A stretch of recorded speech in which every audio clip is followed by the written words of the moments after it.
Honduras acaba de eliminar a uno de los equipos favoritos de las selecciones que cuando menos se veían con más posibilidad de ganar la Copa Oro o de avanzar hasta instancias finales. Y hay que decirlo, esta selección, vaya, la H es muda, como bien dicen, es una Honduras histórica porque sí.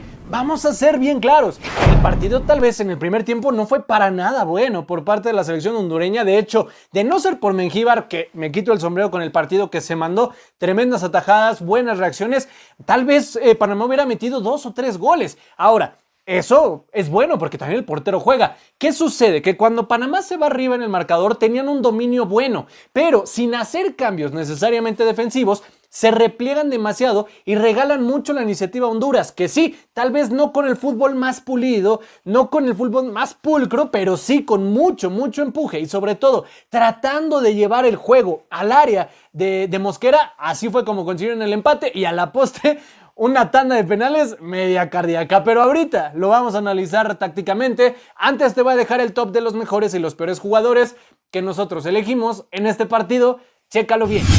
Vamos con lo mejor, en donde ponemos al ya mencionado Edric Mengíbar, además de Kevin Arriaga y José Luis Rodríguez, 2 de Honduras, 1 de Panamá. En lo peor ponemos a Carlos Harvey, Joseph Rosales y Edwin Rodríguez, 1 de Panamá, 2 de Honduras. Pasamos a lo táctico, te explico. Panamá arrancó con un 4-2-3-1, de igual manera Honduras arrancó 4-2-3-1. ¿Qué sucede? Este fue el planteamiento inicial. Panamá lo que trataba de hacer casi siempre, ojito, en el primer tiempo y los primeros 10 minutos del segundo tiempo, era presionar de esta manera. Adelantaba un poco a sus laterales y parecía un 4-2-4, siempre teniendo presencia, un mano a mano con laterales y centrales de los hondureños. En este sentido, bien, incluso cuando Honduras ya tenía el balón en su propio terreno de juego, así era como presionaba Panamá. ¿Cuál era la particularidad? Que ya a los laterales los bajaba un poquito más a la par de sus centrales y los que hacían la función de cubrir esta zona eran los extremos. El 4-2-4 se mantenía, pero al momento de defender, de inmediato ya pasaba a un 4-4-2, ya para defender en la transición. Honduras, por su parte, ¿qué hacía? Sí le costaba muchísimo y de hecho estuvo jugando mucho con un 4-4-1-1 para tratar de dar una transición defensa-ataque. Cuando de plano no se podía, se terminaban abriendo más los mediocampistas para estar con un 4-5-1 y tratar de darle juego a Bengunche, que era su único punta o la referencia de ataque. ¿Qué sucede con esto? Que Panamá presionaba mucho, repito, se tapaban mucho las líneas de pase y gran parte del primer tiempo se estuvo jugando en la cancha de Honduras. Panamá, ¿qué estaba haciendo? Tratando de replegar, de hacer muy ancho el terreno de juego, y Honduras lo que tenía era buscar, saltando líneas, contras que no terminaban aprovechando. Dentro de todas estas situaciones, cuando empezaron a acercarse más los panameños, cae ese penal que bueno, ya ahí está, si era penal, no era penal, medio dudoso, medio fuerte. Como sea, se marcó el penal. Al final de cuentas, Panamá se va 1 arriba. ¿Qué pasa? Que ya en el segundo tiempo, no sé por qué, Panamá, entre comillas, tenía el control del esférico y estaba jugando relativamente bien, se repliega.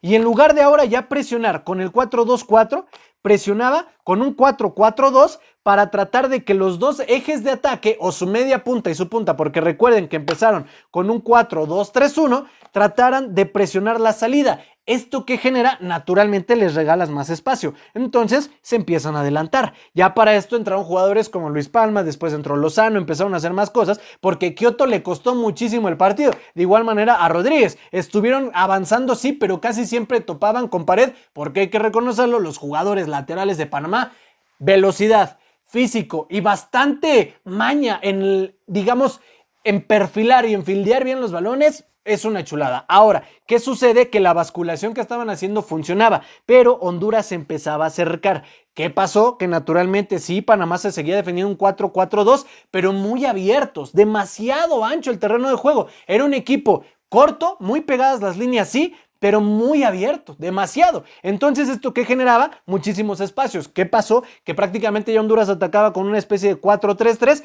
pero parecía más un 4-2-4 con una especie de rombo, si te das cuenta, en donde los extremos cerraban, había un punta y siempre había un media punta para cualquier rebote. Seguían, trataban, mandaban centros, etcétera. No se lograba hacer una jugada profunda.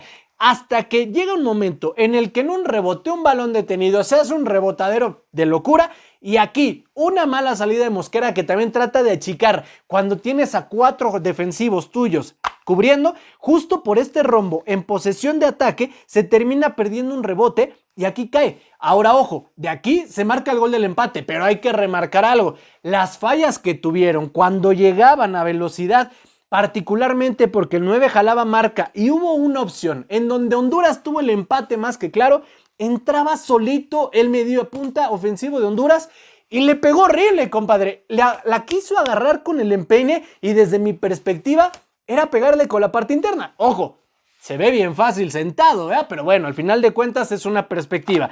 Se empata el partido.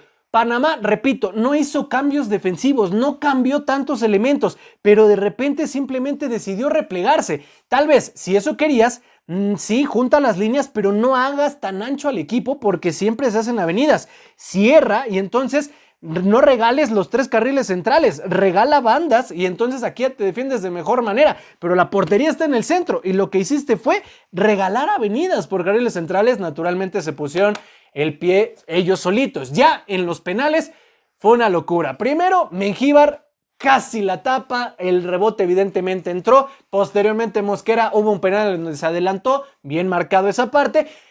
Ambos equipos tuvieron oportunidad de finiquitar la serie antes de tiempo y fallaron sus respectivos penales. Al final de cuentas terminó en Honduras avanzando. Muy buenos cobros ya los últimos. Qué chulada ver así a los hermanitos hondureños porque sí, se nota que les costó el partido, pero sobre todo le pusieron bastante empeño aprovechando sus virtudes, con sus armas, con sus objetos, con sus fortalezas, tratar de generar, acercarse y arrinconar a una selección que sí, hay que decirlo, físicamente y tácticamente tal vez tenían más fondo, pero evidentemente se decidieron replegar, Honduras lo aprovechó y ahí el resultado. Es el primer semifinalista de Copa Oro y a ver contra quién le va a tocar, si México o Arabia Saudita. ¿Tú qué opinas? Todo déjalo en la cajita de comentarios.